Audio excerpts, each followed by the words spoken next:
esse estranhamento, ele faz-nos olhar a obra tão bem conhecida como novos olhos. O texto que sobrevive à sua época, aos seus contemporâneos e ultrapassa as fronteiras nacionais, desencadeando-se no percurso dos tempos, por um lado, revela vários sentidos preliminares que estão latentes nele e, por outro lado, acumula dentro de si a memória cultural que estabelece ligações entre a tradição e contemporaneidade. Yuri Lotman, de novo, aponta que, quando estamos lidando com textos que preservam a atividade cultural, eles revelam a capacidade de acumular informação, ou seja, a capacidade de memória. Hoje, Hamlet não é somente o texto de Shakespeare, mas a memória de todas as interpretações desta obra. E, além disso, a memória dos acontecimentos históricos que, embora estivessem fora do texto, mas poderiam ser evocados pelo texto de Shakespeare. Nós podemos esquecer o que sabia Shakespeare e seu público, mas não podemos esquecer o que aprendemos depois deles. É isso que dá os novos sentidos ao texto. Nenhuma interpretação isolada pode esgotar o rico sistema de potencialidades significativas dos textos artísticos. Portanto, toda leitura é inevitavelmente parcial, porque ela não pode realizar todos os potências, estou terminando, do texto. Consequentemente, o princípio orientador é uma interpretação inclusiva, incluindo todas as interpretações possíveis, ou seja, a construção mais adequada, fornecendo uma explicação coerente de todos os valores potenciais no texto. De acordo com Bakhtin, grandes obras literárias quebram os limites de seu tempo. Eles parecem superar o que eram na época de sua criação. No processo de sua vida póstuma, como Bakhtin coloca, as obras são enriquecidas com novos significados. Segundo Bakhtin, citação, o autor é um prisioneiro de sua época, de sua modernidade. Tempos subsequentes o libertam desse cativeiro. E estudos literários são chamados para ajudar essa libertação. Bakhtin destaca diferentes contextos de entendimento, próximos e distantes. Um contexto próximo de entendimento repousa sobre o assim chamado tempo próximo, termo de Bakhtin. Isso é o presente, o passado próximo. O contexto distante de compreensão é aberto no tempo. No grande tempo, conceito de Bakhtin, acontece renovação dos significados anteriores. Portanto, de acordo com essa afirmação, citando Bakhtin, nem o próprio Shakespeare, nem seus contemporâneos conheciam aquele grande Shakespeare que conhecemos agora. Estamos falando de algum tipo de novas profundidades semânticas da obra e não sobre a expansão de nossos conhecimentos factuais e materiais sobre elas. Estou citando Bakhtin. Obtidos por escavações arqueológicas, por descobertas de novos textos e os melhoramentos em decodificação deles. O importante, segundo Bakhtin, é que a plenitude do fenômeno de sentidos é revelada apenas no grande tempo. Assim, a interpretação do texto é variável e depende da atmosfera intelectual da época e não pode haver os únicos métodos corretos da interpretação. Como se... Não, e para, sabem, terminar, nos textos clássicos sempre há um constituinte mutável que se desenvolve como a própria vida, recebendo novas conotações e significados definidos pelo contexto. No momento da interpretação do texto clássico, acontece a atualização de certo tipo de seus sentidos, ou se usarmos a definição de Mikhail Bakhtin, reacentuação das potencialidades já existentes em imagem artística do ator, cuja intencionalidade direta pode ser fortalecida e aprofundada ou não. Segundo Bakhtin, o significado do processo de reacentuação é enorme, especialmente no ato criativo de transformação das imagens da literatura para as outras artes.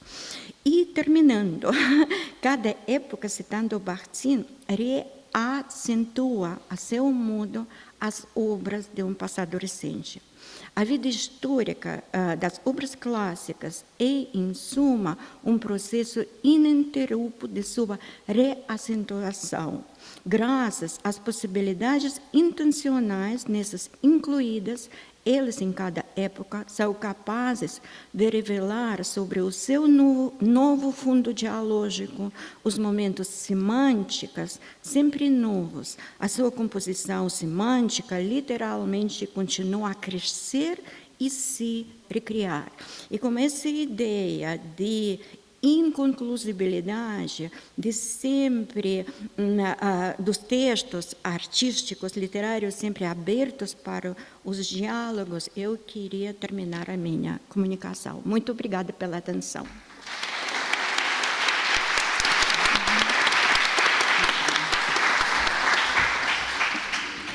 Obrigada, professora. Agora, a última fala da professora Sheila Grillo, que se intitula Problemas da obra de Dostoiévski, 1929, Gênese do texto e fontes bibliográficas. A professora Sheila, ela é professora livre-docente do Departamento de Letras Clássicas e Vernáculas da Faculdade de Filosofia, Letras e Ciências Humanas, aqui da USP. É bolsista de produtividade em pesquisa do CNPq, nível 2. Tem graduação em letras, português e inglês pela USP, mestrado em linguística aplicada pela Unicamp e doutorado em linguística pela USP, tendo feito um estágio sanduíche na Universidade de Paris 10, Nanterre. Fez estágios também pós-doutorais na Universidade de Paris 10 e no Instituto de Literaturas do Mundo, Gorky, em Moscou. Durante os estágios na Rússia, ela também trabalhou em arquivos do Valentin Voloshinov, em São Petersburgo, e do Bakhtin, em Moscou. Ela é tradutora dos trabalhos do Círculo de Bakhtin, em parceria com a Ekaterina Américo, que está aqui também, e é líder do grupo de pesquisa Diálogo aqui da FEFELESH USP. Tem experiência na área de linguística, com ênfase em teoria e análise linguística, atuando principalmente nos temas campos esfera, gêneros do discurso, divulgação científica, discurso, texto, autor, livro didático, língua portuguesa, ensino fundamental, análise comparativa de discursos. Dos livros que eu vou citar com a Ekaterina, acabou de ser lançada a segunda edição, né, Sheila? Questões de estilística no ensino de língua de Bakhtin. O livro Marxismo e Filosofia da Linguagem, Problemas Fundamentais do Método Sociológico na Ciência da Linguagem, do Voloshinov. E ambos pela editora 34, e do Medvedev, o método formal nos estudos literários, Introdução Crítica a uma Poética Sociológica, pela editora Contexto. E o livro de sua autoria, A Produção do Real em Gêneros, do jornal impresso, pela Humanitas. É isso. Obrigada. Eu queria, antes da minha fala, lembrar só que nós estamos com duas editoras aqui conosco.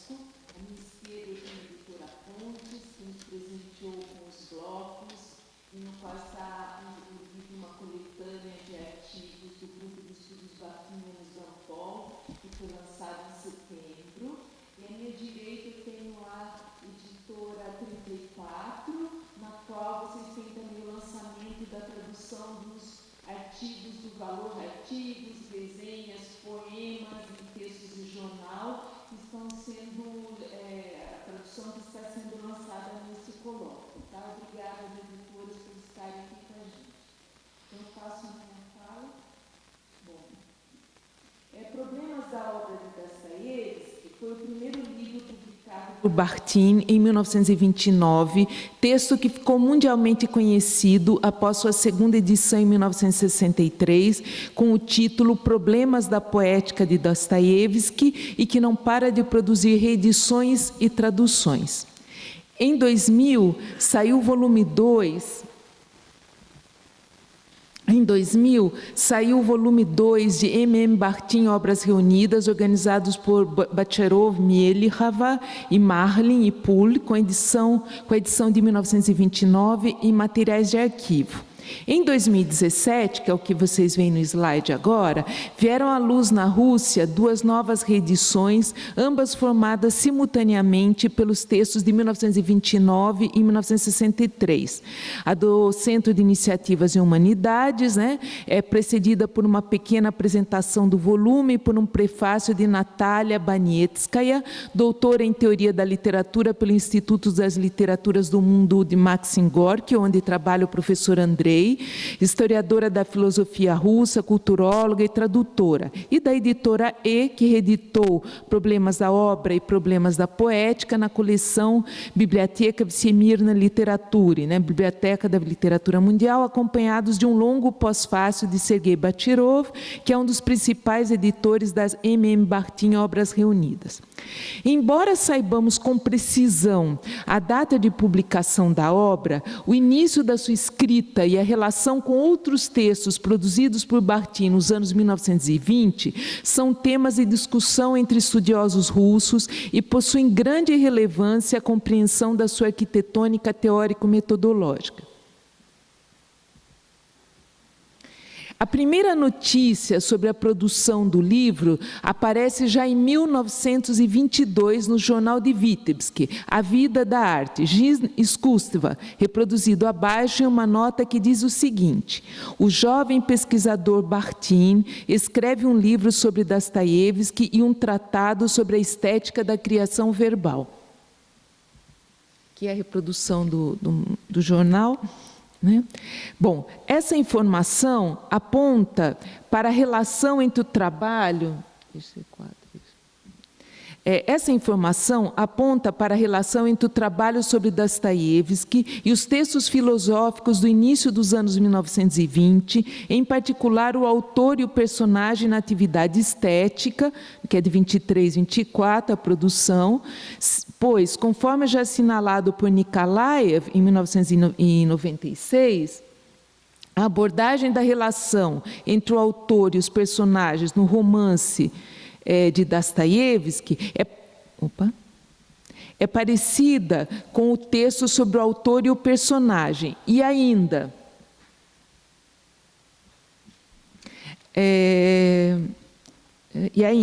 com uma afirmação do livro de Pumpiansky, Dostoiévski e a Antiguidade, de 1922, de que o personagem torna-se um concorrente do autor.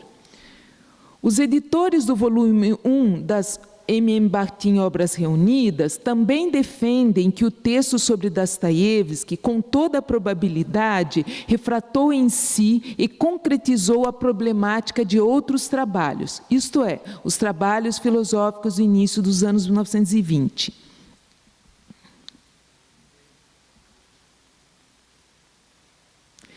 Nikolaev levanta a hipótese de que, como o conceito de polifonia não apareceu em trabalhos dos anos 1920 anteriores a Problemas da Obra de Dostoiévski, esse texto, apesar dos indícios de que sua escrita começou em 1922, foi integralmente reescrito em 1928.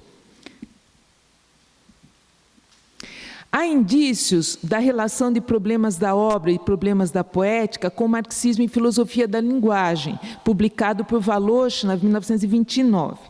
Nos rascunhos preparatórios à publicação de Problemas da Poética de Dostoiévski, escritos entre 1961 e 1963 e publicados no volume 6 das M.M. Barthin, Obras Reunidas, Barthin aproxima a metalinguística da filosofia da linguagem e da estilística da escola de Fosler. Falamos sobre a palavra e não sobre a língua, uma vez que temos em vista a vida concreta e variada da palavra em sua integralidade, e não a língua como objeto da linguística, obtida por meio de uma abstração de alguns aspectos essenciais da palavra concreta viva. Esses aspectos são estudados pela filosofia da linguagem e pelas disciplinas metalinguísticas. Nossas últimas análises têm um caráter metalinguístico especial, que certamente não exclui mesmo suas relações estreitas com a linguística. Aqui caracterizamos um conjunto de fenômenos que há muito tempo tem chamado a atenção de teóricos da literatura que se ocupam de questões estilísticas e também de linguistas, por exemplo, alguns da escola de Fosler. Do nosso ponto de vista, os foslerianos ocuparam-se não tanto de procedimentos linguísticos, quanto de metalinguísticos, isto é, estudaram fenômenos não no sistema da língua, mas nas formas de seu funcionamento vivo, nos diversos campos da cultura, predominantemente literários. Esses fenômenos, se os estudarmos em sua essência, isto é, como fenômenos de natureza dialógica, extrapolam os limites da linguística escrita, isto é, são metalinguísticos. Os editores do volume 2, M.M. Barthin, Obras Reunidas, apontam que uma das linhas que orientou a elaboração do livro sobre Dostoiévski, entre 1922, ano da primeira notícia sobre a produção da obra, e sua publicação em 1929, foi a participação na problemática linguística e da filosofia da linguagem, que foram objeto de uma série de trabalhos de Voloshinov e que se refletiram na teoria do diálogo e no tema da palavra em Dostoiévski, em Problemas da obra de Dostoiévski. Nikolai Vassiliev, que está aqui conosco, em seu texto de apresentação do colóquio 90 anos de Problemas da obra de Dostoiévski, que vai falar amanhã, observa essa filiação e aproximação da metalinguística barthiniana em relação à filosofia da linguagem e à estilística da escola de Fosler, campos que merecem uma pesquisa mais cuidadosa, a fim de compreendermos com mais profundidade e precisão a proposta barthiniana de fundar a metalinguística. Passemos a cotejar brevemente a abordagem comum da atividade estética nos textos O Autor e o Personagem na Atividade Estética e Problemas da obra de Dostoiévski. Bacharov e Nikolaev, os editores do volume 1 das M.M. Barthin, Obras Reunidas, consideram que o gênero do texto sobre o autor e o personagem deve ser considerado como um tratado, espécie que, no início do século XX, dispensava citações dos oponentes e predecessores teóricos. Assim como afirmado no texto por uma filosofia do ato, o texto sobre o autor e o personagem compreende a segunda parte do projeto maior de investigação dos aspectos fundamentais da arquitetônica do mundo real vivenciado e cujo objetivo é analisar a ética da criação artístico-literária. Logo no início do texto, Barthin define a arquitetônica do seguinte modo. Só queria dizer que eu estou utilizando as obras reunidas, não porque a tradução do Paulo Bezerra não seja boa, é excelente, mas para o meu estudo era mais importante acompanhar como que aparecia no texto em russo. Arquitetônica como disposição em relação conceitual e intuitiva necessária e não casual das partes e aspectos concretos singulares em todo acabado, é possível apenas em torno de um ser humano enquanto personagem. E ainda dentro do mesmo parágrafo ele continua. A prosa, para concluir-se e fundir-se em uma obra acabada, deve usar o processo estetizado do indivíduo criador, do seu autor, refletir em si a imagem da existência acabada da sua criação, pois o interior do sentido puro e abstraído do seu autor, ele não pode encontrar quaisquer aspectos finalizadores e arquitetonicamente ordenadores. Nesse texto, a atividade estética criativa resulta da relação do autor-criador em torno de seus personagens, um dos aspectos centrais do conceito de polifonia. Nas últimas páginas do manuscrito, O Autor e o Personagem na Atividade Estética, Barthin retoma o conceito de arquitetônica para defender que a composição é determinada pela arquitetônica do mundo artístico. As formas da visão artística e do acabamento do mundo determinam os procedimentos extraliterários e não o contrário. A arquitetônica do mundo artístico determina a composição da obra, a ordem, a distribuição e o acabamento, o encadeamento das massas verbais e não o contrário. Em síntese, a arquitetônica artística tem seu centro organizador na atividade autoral em relação ao personagem, a qual se constitui de formas de visão artística e de acabamento do mundo, que determina a construção composicional da obra literária e, mais particularmente, no que nos interessa aqui, a construção do romance polifônico de Dostoiévski.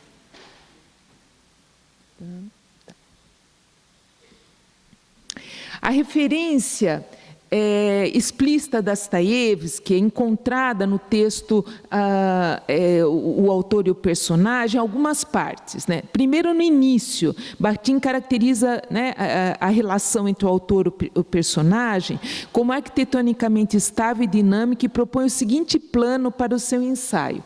A nossa tarefa comporta apenas a análise desse princípio fundamental e, em seguida, apontaremos de modo sucinto só os caminhos e tipos de sua individualização.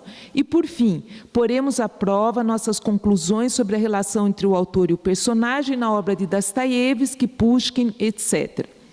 Vemos que a análise do personagem, entre outros, em Dostoiévski, estava no plano do trabalho de Bakhtin já lá no início dos anos 1920. Na última sessão do autor e o personagem na atividade estética, Dostoiévski volta a ser citado como um dos exemplos para a crise do autor. É abalada como não essencial a própria posição da extralocalização, questiona-se no autor o direito de ficar fora da vida e dar-lhe acabamento. Começa a desintegração de todas as formas transgredientes e estáveis, acima de tudo na prosa que vai de Dostoiévski até Bieli. Para a lírica, a crítica da autoria tem sempre uma importância menor, Aninsky, etc. A vida torna-se compreensível e factualmente ponderável só do interior, só lá onde eu a vivencio como eu, na forma da relação consigo próprio, nas categorias valorativas do eu para mim. Compreender significa entrar no objeto, contemplá-lo com os próprios olhos dele, recusar a essencialidade da extralocalização em relação a ele. Por fim, diferentemente da tradução brasileira que nós temos, né, no texto do Problemas da M.M. Bakhtin, Obras Reunidas, né, que tenho em russo, a última página do texto é acompanhada por uma cópia do manuscrito no qual se vê o título da seção seguinte, que vocês veem lá em cima. Problema автора и героя в русской литературе, né, o problema do autor e do personagem na literatura russa, que não é seguido de nenhum texto, o que, por um lado, aponta para o inacabamento do manuscrito e, por outro, mostra mais uma vez a intenção de Bakhtin de utilizar exemplos da literatura russa para colocar à prova suas teses, entre os quais, bem provavelmente, estaria Dostoiévski. Além dessas três menções explícitas de o autor e o personagem na atividade estética, né, à luz das observações de Bacharov e Nikolaev, de que há uma relação estreita entre o trabalho sobre Dostoiévski e os textos filosóficos do início de 1920, em particular o autor e o personagem na atividade estética, né, permitiu a identificação de alguns aspectos comuns às abordagens da atividade estética nos dois textos mencionados. Eu não vou falar sobre todos eles, só mencionar, apontar rapidamente, né?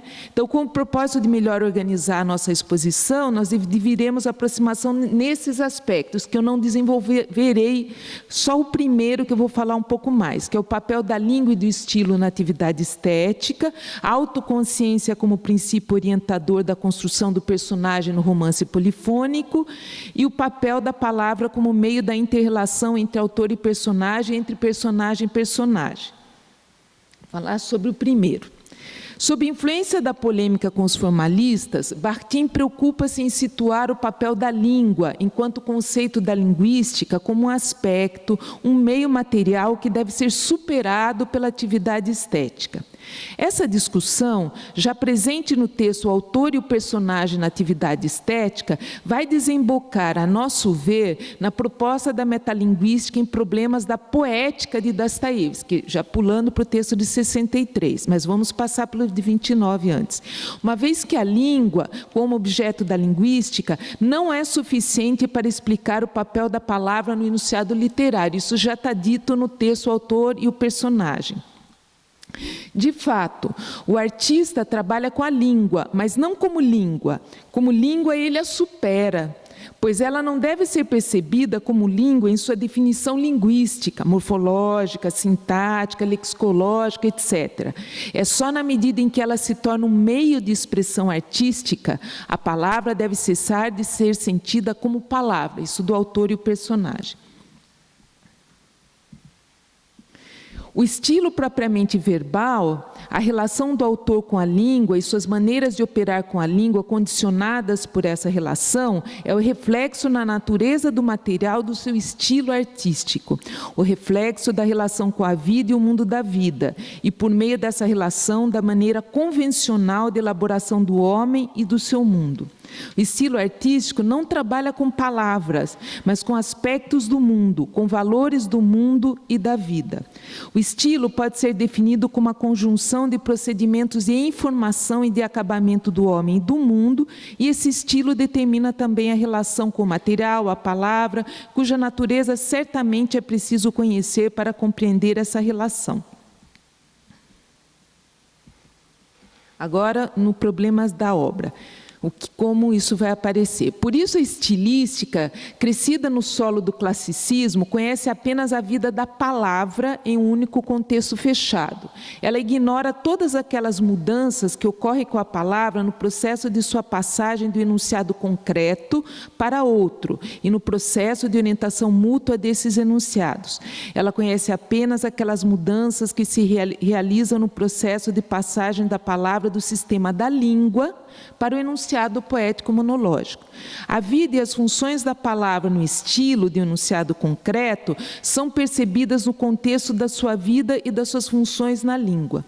As relações internamente dialógicas da palavra consigo própria em um contexto alheio, em lábios alheios, são ignoradas. Nesses moldes é elaborada a estilística até o presente momento. Em ambos os textos, a língua, seja como definição linguística, como aparece no Autor e o Herói, seja como sistema da língua, no Problemas da Obra, não é suficiente para dar conta da palavra no estilo artístico ou no enunciado artístico. A estilística proposta por Bakhtin deve dar conta da relação da palavra entre palavras, a relação do autor com os personagens, da reação da palavra à palavra. Enquanto no texto O Autor e o Personagem, na atividade estética, a ênfase de Bakhtin recai sobre estilo como relação do autor com o material, como expressão da relação do autor com o mundo dos outros, em Problemas da Obra de Dostoiévski, o texto de 29, o conceito de enunciado artístico e concreto vem para primeiro plano e o estilo é analisado por meio da relação dialógica entre enunciados. Bom, por ora, em relação ao texto, essa relação entre o autor e o personagem e os problemas da obra, ficamos por aqui. Passamos agora para os precursores, a polifonia e seus precursores. Bakhtin elaborou sua tese sobre a criação por Dostoiévski de um novo gênero, o romance polifônico, a partir de uma tradição de estudos literários, principalmente russos, entre os quais ele selecionou os mais próximos à sua posição para resenhar no primeiro capítulo de seu livro. Dos novos trabalhos sobre ele, russos e estrangeiros, nos deteremos apenas em alguns, justamente naqueles que se aproximam mais da particularidade fundamental de Dostoiévski, como a compreendemos. À luz dessa proposição, entendemos que as críticas e insuficiências apontadas por Bakhtin nos trabalhos resenhados não eliminam seus acertos e, com isso, o fato de que as propostas bakhtinianas têm suas raízes, entre outros, nelas. Ao lermos esses trabalhos e as resenhas produzidas por Bakhtin a respeito delas no capítulo 1, o romance polifônico de Dostoiévski, Colocação do Problema, verificamos que o termo polifonia já tinha sido utilizado por um teórico da literatura, Vassily Kamarovich, 1894, 1942, ao analisar o romance de Dostoiévski, O Adolescente. Desse modo, a subordinação teleológica de elementos, enredos, pragmaticamente separados é o princípio da unidade artística do romance de Dostoiévski. E, nesse sentido, ele pode ser equiparado ao todo artístico na música polifônica. 5 vozes da fuga, que entram subsequentemente e se desenvolvem na harmonia contrapontística, lembram a condução de vozes do romance de Dostoiévski. Essa equiparação, se ela for correta, leva a uma definição mais geral do próprio princípio da unidade. Assim como na música, o romance de Dostoiévski realiza a mesma lei da unidade que ocorre em nós mesmos, no eu humano. A lei da atividade com um objetivo específico. Já no romance O Adolescente, esse princípio da unidade é totalmente adequado àquilo que ele está simbolicamente representado. O amor-ódio, de Versila por Armakova, símbolo dos impulsos trágicos da vontade individual em relação ao supraindividual. Portanto, todo o romance é também construído com base no tipo de um ato volitivo individual. Kamarovich encontra na polifonia a melhor analogia para explicar como os 4 grupos de enredo do romance, apesar da fraca ligação entre si, formam uma unidade no ato volitivo individual, que possui uma dimensão trágica ao simbolizar a supremacia da vontade individual sobre a coletiva, tema constante na obra de Dostoiévski. A crítica de Bakhtin aponta 3 insuficiências nessa abordagem: a não consideração da combinação de consciências plenivalentes com seus mundos, o fato de que as vozes permanecem autônomas e de que ocorre uma combinação de muitas vontades. Ao considerar as múltiplas consciências, Bakhtin entra no domínio da filosofia da linguagem, que, como vimos acima, é aproximado por ele da metalinguística, disciplina proposta em Problemas da Poética de Dostoiévski, 63, e que toma como um dos seus objetos de estudo a relação entre pensamento e linguagem. Dando um passo atrás, identificamos que o teórico da literatura Vyacheslav Ivanov já havia utilizado as metáforas musicais e o contraponto para analisar a obra de Dostoiévski. Os editores do volume 2 de M.M. Bakhtin Obras Reunidas afirmam que, sem dúvida, o artigo de Vyacheslav Ivanov, Dostoiévski e o romance Tragédia foi o mais importante e primordial entre as fontes diretas das concepções e problemas da obra de Dostoiévski. E ainda, a influência velada dos impulsos do trabalho de Ivanov sobre o livro foi mais ampla e importante do que as citações diretas desse nome em suas páginas. A tese de Ivanov sobre o romance Tragédia utiliza a ideia de multivocalidade para caracterizar a multiplicidade de pontos de vista ideológicos orquestrados por Dostoiévski. O entusiasmo de Schiller, Seu Beijo para o Mundo, a felicidade universal em Deus e na Terra, que obriga Dmitri Karamazov a entoar o hino, tudo isso foi, na orquestra multivocal da obra de Dostoiévski, emitido ininterruptamente pela harpa do apelo místico. É possível adivinhar o que Dostoiévski aprendeu da composição de George Sand, essa chamada por ele de precursora de um futuro mais feliz. Mais feliz, diríamos, acima de tudo, o caráter ideológico na composição do romance, sua agudeza filosófica e social, que o aproxima na própria tarefa do tipo romance-teorema. O individualismo idealista e a autossuficiência resultam no isolamento do homem, aspectos apontados por Ivanov como revelações da obra de Dostoiévski para seus contemporâneos. O personagem ideólogo, por exemplo, o homem do subsolo, o Raskolnikov, de Crime e Castigo, formula sua ideologia no isolamento que o leva à hostilidade com o outro. No texto A Crise do Individualismo, de Ivanov, Ivanov vê na contemporaneidade do século XIX a luta entre os princípios do individualismo e da comunhão, sabornost, em que o primeiro assimila o segundo e cria um tipo especial de espírito caracterizado por Ivanov como demoníaco. Ivanov, 1916, continua com a metáfora musical para caracterizar a arquitetônica do romance por meio da técnica do contraponto, em que duas ou mais linhas melódicas soam simultaneamente, formando um conjunto polifônico em que as individualidades sonoras são a base da composição. Semelhantemente à criação de uma sinfonia, ele utilizou seu mecanismo na arquitetônica da tragédia e aplicou no romance um método equivalente ao desenvolvimento temático e contrapontístico na música. A técnica contrapontística é o mecanismo de composição do que Ivanov chamou de romance-tragédia, ou seja, apesar de soarem em conjunto, as vivências psicológicas permanecem isoladas e levam à tragédia. A relação entre o autor e o personagem, entre os personagens, baseia-se no realismo da afirmação da subjetividade alheia. O conhecimento não é a base do realismo de Dostoiévski, mas a sinceridade. A sinceridade é um transcendos do sujeito, como condição perante a qual é possível passar a reconhecer o outro eu não como objeto, mas como outro sujeito. O símbolo dessa sinceridade encerra na afirmação absoluta com a vontade integral e a compreensão integral da existência alheia. Tu és. O realismo das subjetividades em interação, em que a relação eu-outro suplanta a relação eu-objeto, é, segundo Ivanov, a fé de Dostoiévski para superar o individualismo.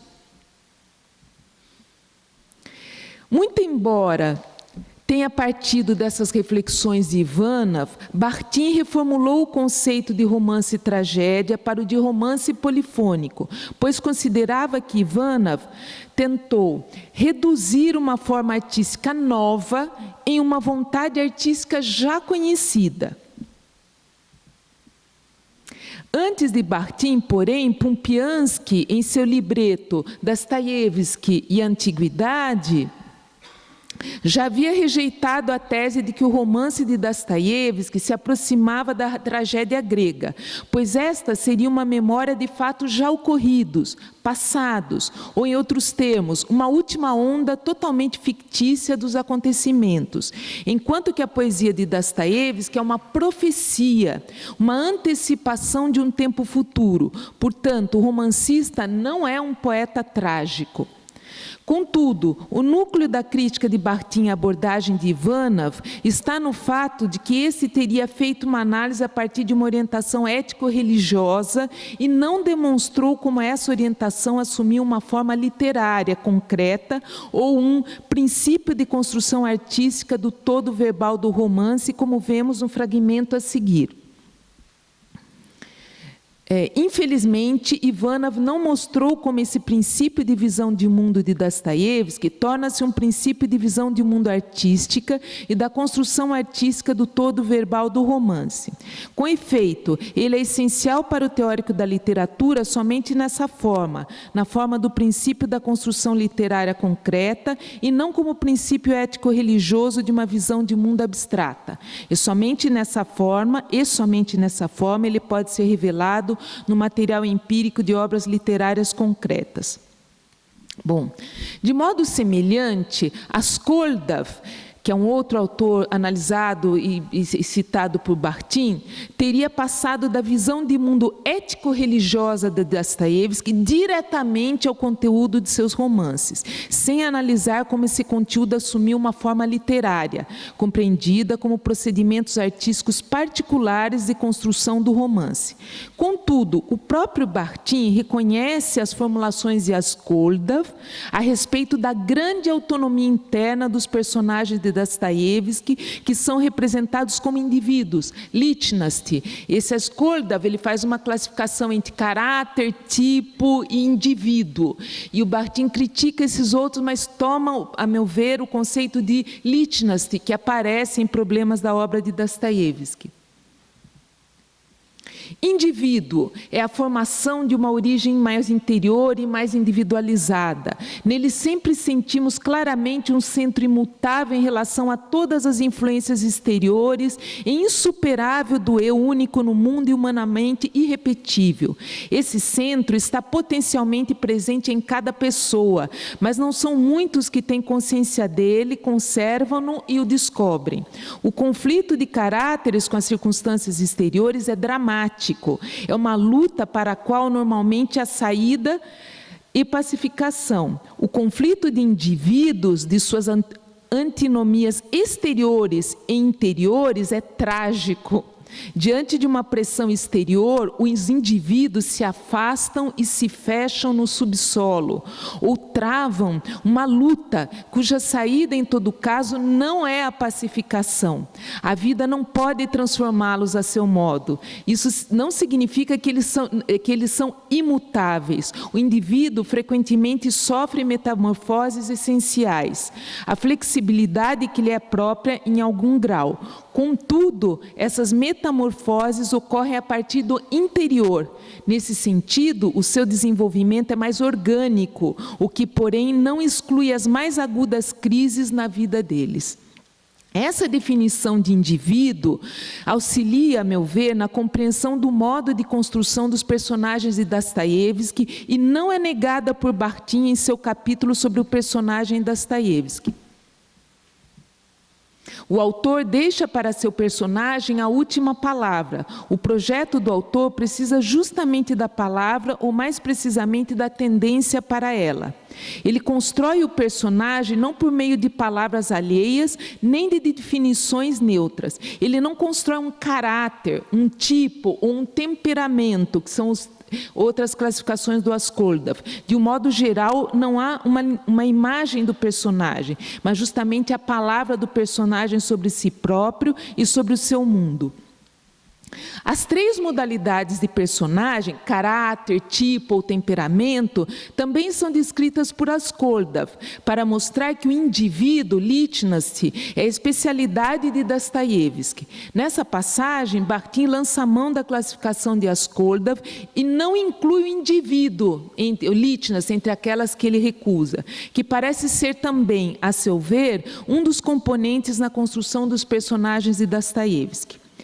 Embora os editores do volume 2 de M.M. Bakhtin, Obras Reunidas, afirmem que Vyacheslav Ivanov tenha sido a mais importante fonte das ideias e problemas da obra de Dostoiévski, o próprio Bakhtin atribui grande valor a dois trabalhos do teórico da literatura, Leonid Grossman, e o cita literalmente não só no capítulo 1, a particularidade fundamental da obra de Dostoiévski e sua elucidação na literatura crítica, mas também no capítulo A Função do Enredo de Aventura nas Obras de Dostoiévski. E no capítulo 3 da segunda parte, a palavra do personagem, a palavra na narração nos romances de Dostoiévski.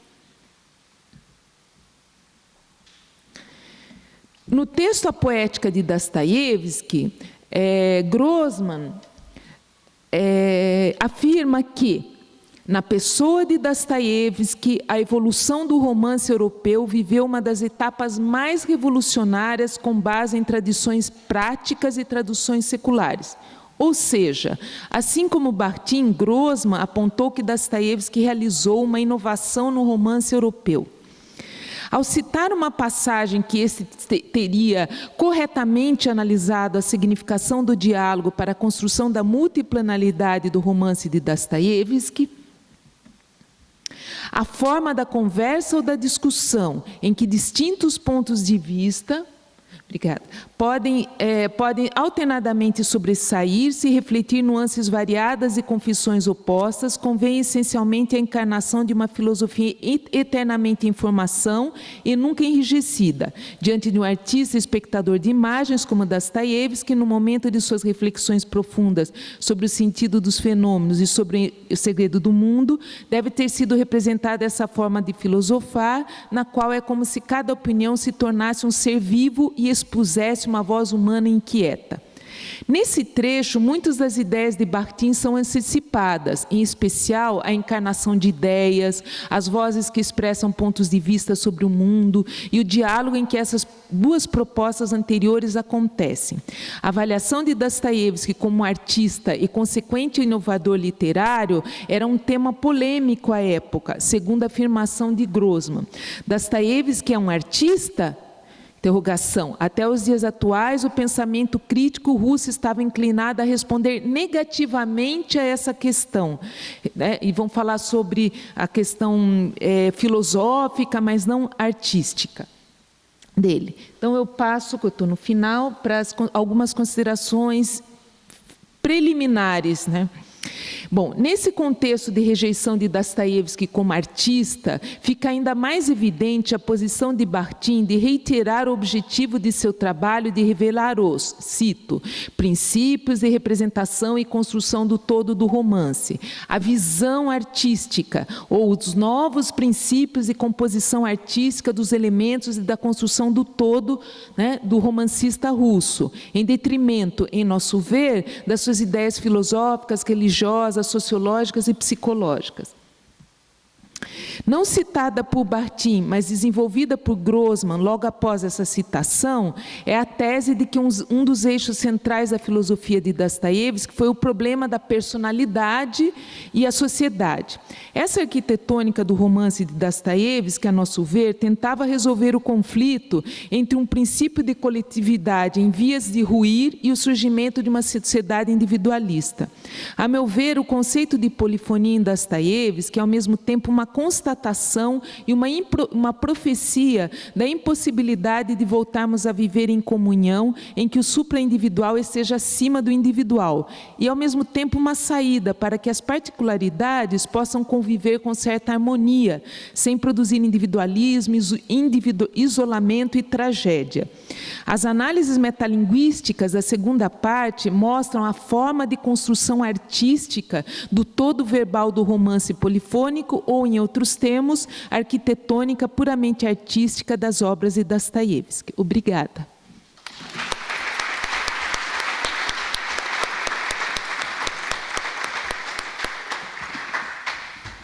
Obrigada, Sheila. Obrigada. Pessoal, eles foram super pontuais nas suas falas. A gente tem 30 minutos, até 35 minutos para debate. Tem os microfones aqui. Tem uma lá. Tem a Caterina. Alô?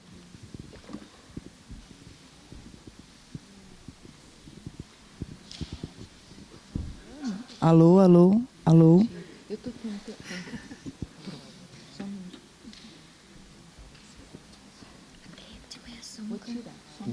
Alô, alô. Alô? Bom dia. Muito obrigada por essa mesa tão interessante e maravilhosa. A minha pergunta seria para a professora Helena,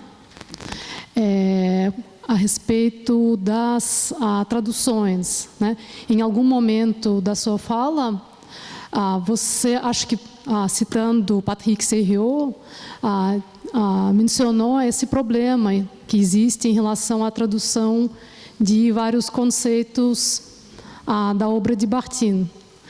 Mas também pensando no todo da sua fala e nessa ideia de uma obra sendo inconclusa, por princípio, não poderíamos pensar que essa variação nas traduções também seria um jeito de proporcionar aos leitores várias abordagens possíveis da obra do Bakhtin e do Círculo.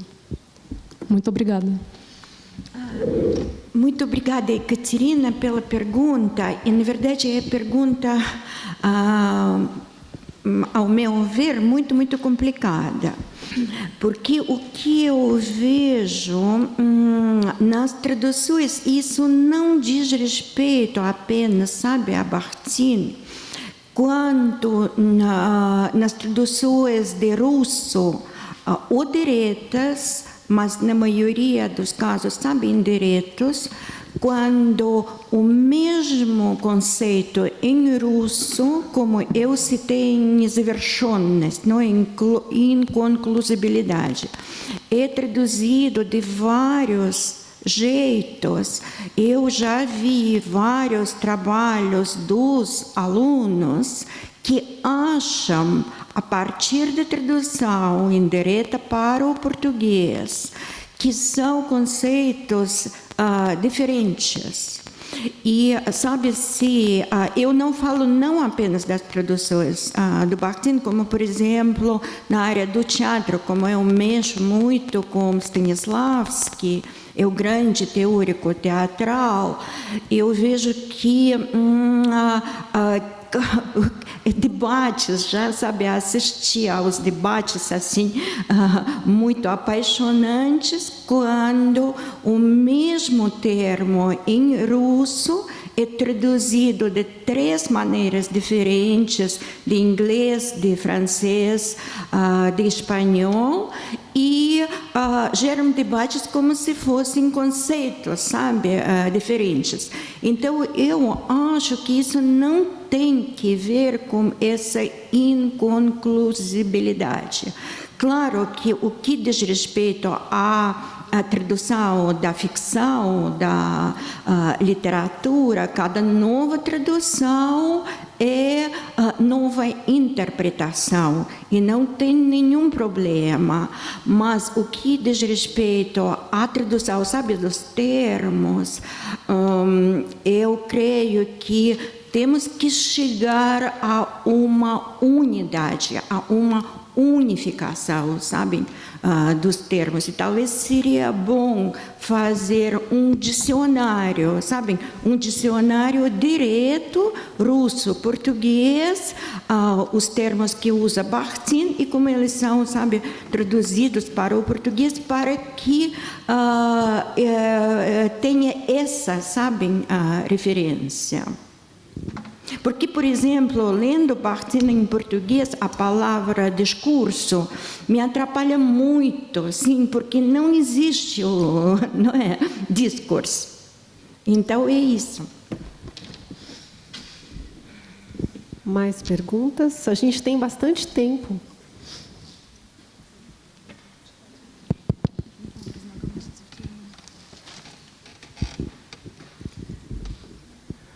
Obrigado.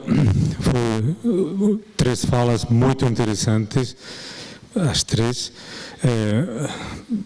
Eu sou Sérgio Mas, espanhol. Como o professor Kaufmann falou em espanhol, acredito que será melhor fazer o meu comentário em espanhol. O seu espanhol é muito melhor do meu russo. Depois vou fazer também uma pergunta à professora Helena. Tenho também comentários para a Sheila, mas os faremos na cafeteria. Professor Kaufmann, sua apresentação foi fascinante realmente para mim. É um tema que me interesa muito especialmente. Y me pareció totalmente convincente su explicación de la relación entre el espacio, el uso de los espacios cerrados y abiertos, las metáforas de crimen y castigo. Y le quería solo preguntar una cuestión que no ha aparecido más que de pasada, pero creo que está implícita en el simbolismo del agua. Está también la idea del bautismo, me imagino. Y igualmente el paso de la muerte a la vida, de ese ataúd en el que vive Raskolnikov, hasta la escena final que usted ha descrito maravillosamente, está ligada también a toda una tradición religiosa que creo que es importante para parte del público que no conoce. Recordar que Dostoyevsky también estaba muy familiarizado con toda la patrística, con todos los padres de la Iglesia, con toda Tijón, Isaac y toda esta tradición que habla de ese proceso de renacimiento. Yo creo que ese es un subtexto que está latente, no solo en la novela, sino que me venía a la mente constantemente durante su exposición, que por otra parte ha sido maravillosa. E agora tenho também uma questão para a professora Helena sobre o tema do diálogo dos clássicos com o presente. Ela falou de Lotman, mas quando você falei, eu recordava também as teorias de Gadamer e de Jaus, dos autores alemães da hermenêutica, que também, no mesmo tempo, acredito que não conheciam ancora Lotman, falavam da Wirkungsgeschichte, da história dos efeitos e de como o significado dos clássicos cresce com o tempo. Creio que é um paralelismo com as teorias que você explicou magnificamente. Obrigado.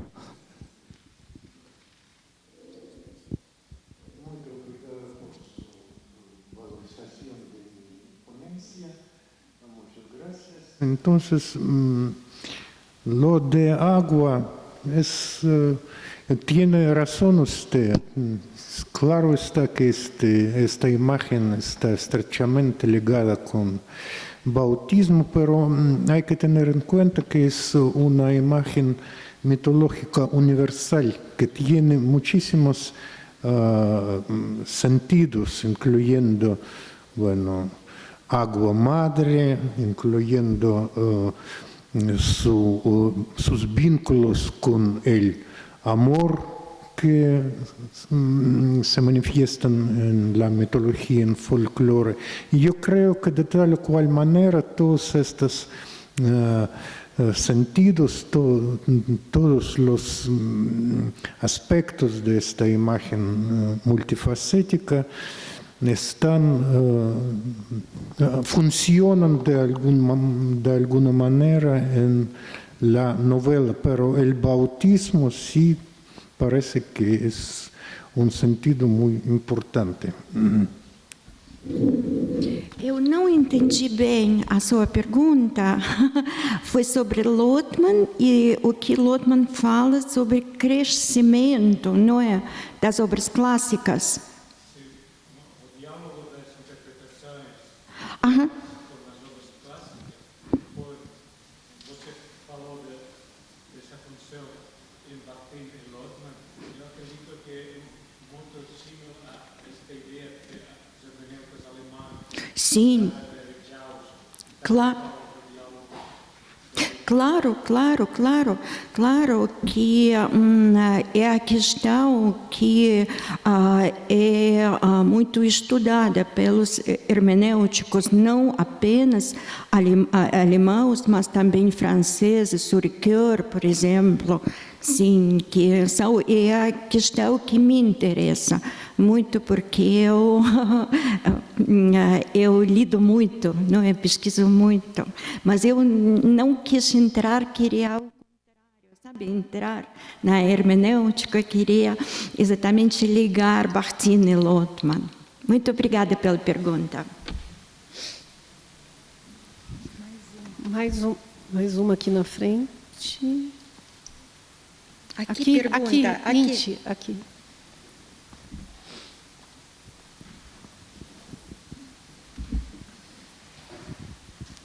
Agradeço também as falas e queria me direcionar a Sheila. Você foi recuperando, então, a gênese da obra, né, de Bakhtin sobre Dostoiévski, e mencionou já em O Autor e o Herói a questão da crise, né, da crise do autor. E eu vejo assim uma mudança, né, porque você viu assim principalmente pontos de continuidade, né? Me parece que há também uma descontinuidade, pelo menos uma diferença na seguinte questão: a crise do autor que Bakhtin menciona em O Autor e o Herói, parece que ele, com ela, né, reconhecendo essa crise do autor em Dostoiévski, ele vê essa crise pejorativamente.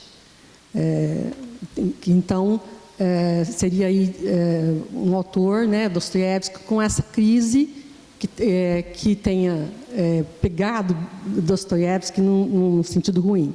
E depois isso parece bem diferente, que essa crise do autor em Dostoiévski vai aparecer, né, na outra obra de Bakhtin, né, sobre Dostoiévski, como algo positivo, que é mesmo essa crise fez com que o autor, Dostoiévski, desse então a voz para os seus personagens de igual para igual, né? Então eu queria ver com você se você encontrou nas suas leituras aí sobre a crítica desses dois livros aí de Bakhtin e dessas duas obras, esses dois momentos dessa obra, se encontrou algo a respeito disso e qual também é a sua avaliação a respeito dessa questão da crise do autor. Eu não foquei. Obrigada, Renata, por chamar atenção para esse ponto, que, na verdade, eu pontuei mais pela presença do Dostoiévski. Eu fui tentando localizar onde no autor. Até quando eu li essas observações do Bacharov, aproximando e dizendo que tinha começado o texto ali, que eles tinham sido escritos paralelamente no início dos anos 1920, para mim, até então, eu não tinha essa dimensão tão forte. Eu achava que tinha vindo depois. Aí, com essa leitura que me chamou a atenção de que havia uma proximidade entre os textos. É verdade, quando ele fala da crise do autor, lá no autor e o personagem, depois, eu não pensei muito nessa mudança, assim, de que um é negativo e no outro é positivo, assim, acaba resultando numa forma criativa, que é o romance polifônico, né?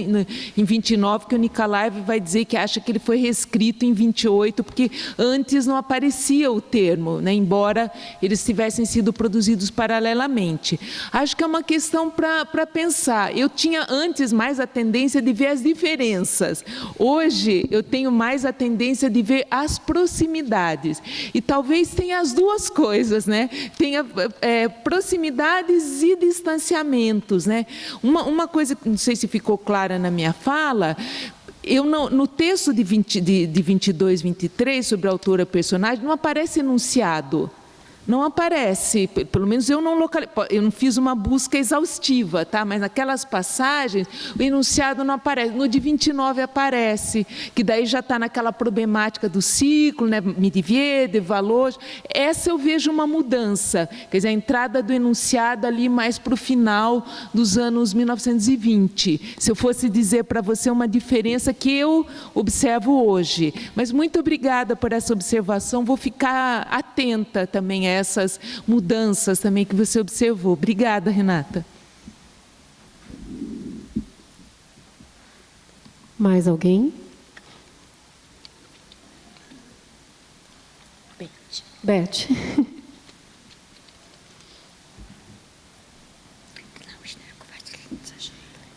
Eu queria agradecer muitíssimo essa mesa, a cada um que falou, Helena, o professor. E eu também quero me dirigir a Sheila, porque entre todas as coisas importantes e as novidades, eu acho que você trouxe, quem sabe você comenta um pouquinho mais, essa questão dos estudiosos que, de alguma forma, já tinham pensado, já tinham se referido à questão da polifonia. Como essa ideia é uma ideia muito cara a todos nós, que a gente tem também as referências da música, etc., mas eu acho que você traz um dado novo, que é muito importante na constituição de um pensamento aí do Bakhtin, de uma ideia muito forte, que é da polifonia. Então, eu gostaria que você falasse um pouquinho mais, se for possível. Obrigada. Bom, para a gente, eu não sou teórica da literatura, eu estou numa mesa com 2 teóricos da literatura aqui, 2 grandes teóricos, e eu sou linguista, a minha formação. Então, a gente se aproxima do texto do Bakhtin com olhares diferentes, com interesses diferentes. E como o Bakhtin, como os professores destacaram, essa riqueza, essa contradição e a falta de limites, né, que a gente vê entre linguística e teoria da literatura. Então, todos podem se aproximar e observar aspectos que interessam. Como linguista, né, são 2 objetivos, para mim, eu acho que a maioria dos linguistas, né, que é tentar entender ao máximo o texto do Bakhtin. Mas nós não somos, foi um amigo meu, Simon Bouquet, que me chamou a atenção uma vez disso, eu sempre repito, eu não sou historiadora da linguística, né? Eu sou linguista, ou seja, a compreensão dessas categorias, esses conceitos, não é para ficar lá no passado só, lá em 1929 era assim. Ok, isso é um passo super importante, é por isso que a gente vai lá, lê, busca recuperar. O outro passo é o que esses conceitos dão de respostas para as minhas questões contemporâneas. Esse é o segundo passo, né, que é super delicado quando se fala de polifonia.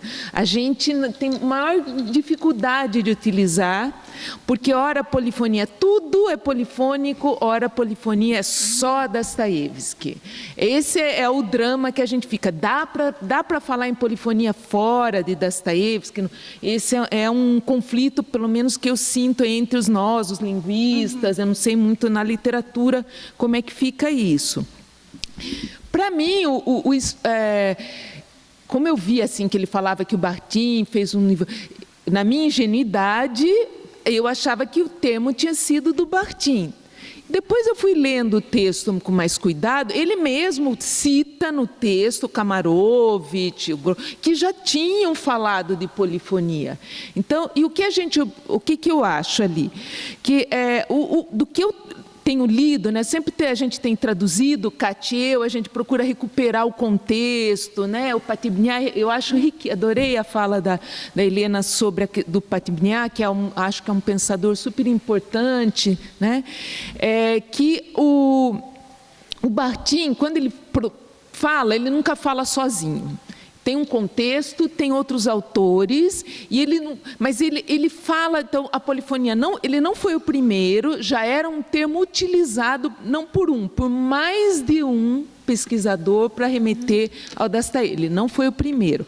Porém, a meu ver, até o que eu acho que foi assim a inovação assim dele, do que eu li, até pelas resenhas que eu li sobre a obra, é aquela última parte lá quando ele vai mostrar, como é que isso vai ter uma forma artística? Como é que isso vai se transformar numa palavra artística? E aí todas aquelas formas de diálogo, aquela bivocalidade, e ele vai ali no texto, e esses outros que eu li, eles são, para mim, bastante filosóficos, amplos, mas eles não fazem essa análise que, para a gente linguista, ela é mais concreta, ela é mais enunciativa, e o Bakhtin faz. E nas resenhas que saíram para o Problemas da Obra, até estou publicando um artigo com a tradução delas, onde eles apontam, um só que rejeita, mas faz uma crítica muito, para meu ver, não bem fundamentada, né? Os demais todos reconhecem que ali, quando ele fala na palavra em Dostoiévski, ou no discurso em Dostoiévski, ali tem uma inovação. Aquelas análises que ele chama de estilísticas, ali ele fez um avanço em relação ao que tinha feito à época. Tá? Eu não sei se eu respondi, até onde vai a minha reflexão. Obrigada, Beth, pela pergunta. Mais uma, ainda podemos. Temos ainda.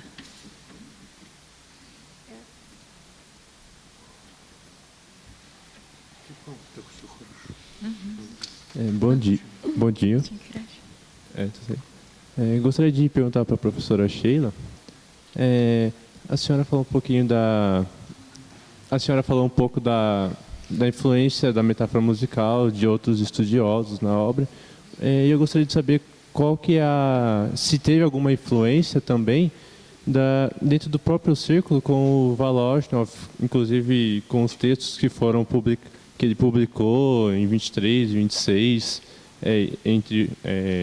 com problemas da obra de Beethoven, inclusive com um título muito similar à obra do Bakhtin. Queria saber se há alguma relação e qual que é essa relação, se havia um pensamento em conjunto de pensar a linguagem, se havia um pensamento pensando a linguagem de uma forma mais geral, assim, entre os próprios integrantes do círculo. Obrigada pela questão. Um pouco você respondeu o que eu penso, no bom sentido, eu digo, né?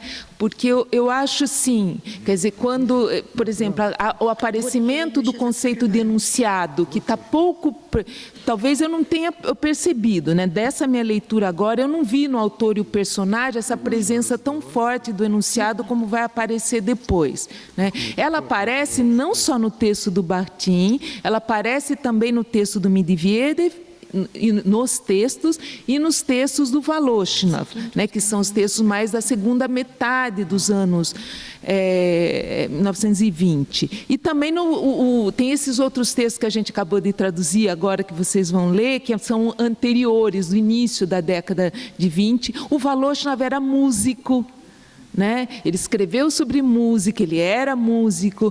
Então, existia, sim, o próprio Bakhtin afirmou isso nas entrevistas com o Duvakhin, que quando falava da questão da autoria, né, que é uma questão super polêmica até hoje, né, até hoje é polêmico, não está fechada a questão, cada um tem uma posição, né, mas que eles tinham um núcleo comum, né, e a partir do qual eles desenvolveram as suas obras. Então, eu acho, sim, que a minha leitura é que havia um núcleo conceitual comum, uma visão comum sobre a linguagem, e cada um desenvolveu à sua maneira os seus trabalhos partindo desse núcleo conceitual comum. Essa é a minha visão particular, não é a visão consensual, não é a única, é o que eu penso neste momento, tá? Não sei se eu respondi essa questão.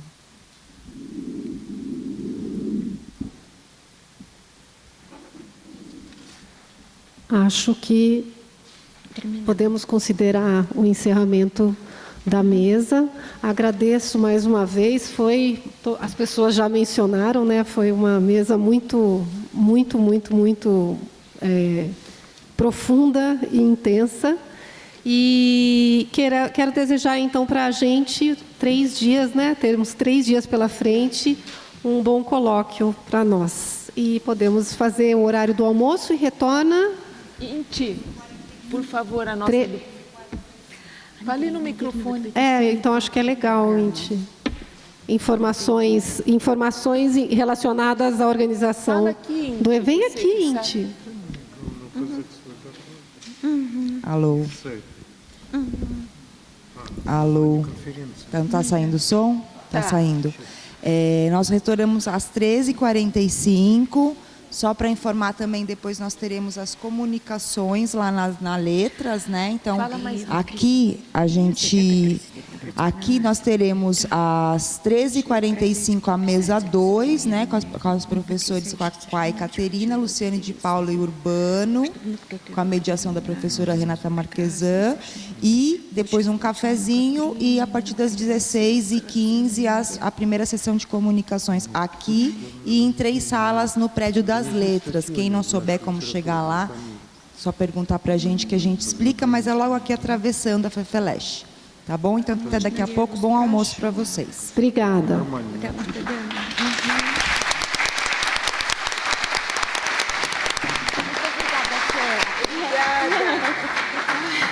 Uma parte passou. gostei muito da história do Paquebinha e do Spieto. Porque no prefácio do Marxismo e Filosofia da Linguagem eu escrevi sobre eles. Eu gosto muito dos dois. Eu gosto muito. Eu acho que aquele livro Pensamento e Linguagem do Paquebinha,